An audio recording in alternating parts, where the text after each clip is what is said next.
Daarom, hou moed, manne. Ek vertrou op God, dat hy sal doen wat hy vir my gesê het. Die is woorde wat bemoedig en hoop gee. Van die woorde lees ons in Handelinge 27 vers 25. Dit is woorde wat die apostel Paulus met matrose deel, soos 'n storm om hulle woed. Wat die woorde nog meer merkwaardig maak, is dat hy dit deel met Romeine, mense wat besig is om hom na Rome te neem, om voor die keiser van die Romeinse ryk te verskyn, omdat hy die evangelie verkondig het, omdat hy bely, Christus is die Here.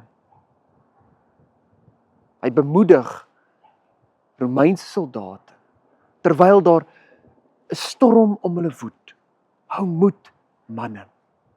Hy bemoedig die vervolgers van die vroeë kerk, Paulus se vyande.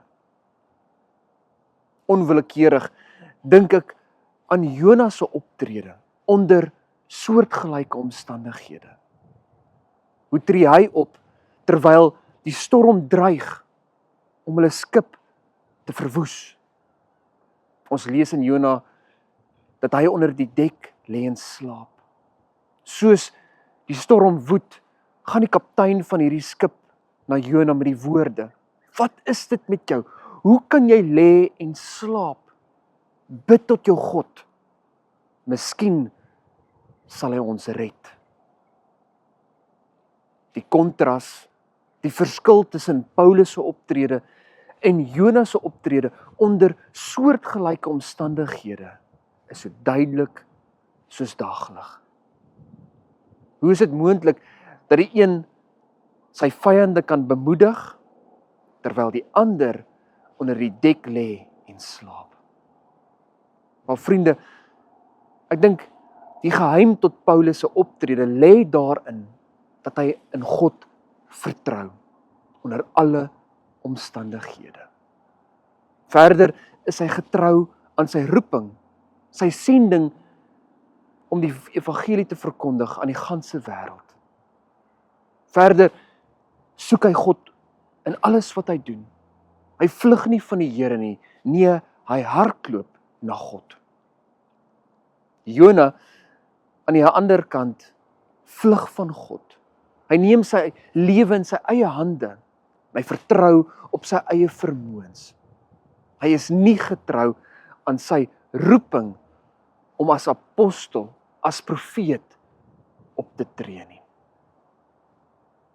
Die vraag, vriende, is eintlik maar eenvoudig. Wie se voorbeeld volg ons wanneer die storms van die lewe om ons woed en dreig om ons te vernietig en te verpletter? Volg ons die voorbeeld van Paulus wat vertrou op God?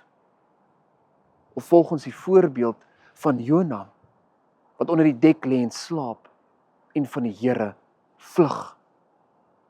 Mag ons, vriende, met die bystand van God, met die inspirasie van die Gees, Paulus se voorbeeld volg. Kom ons vertrou in God, in die goeie tye, maar ook in die slegte tye. Kom ons vertrou op God, juis daar waar die storms om ons woed en dreig om ons in te sluk.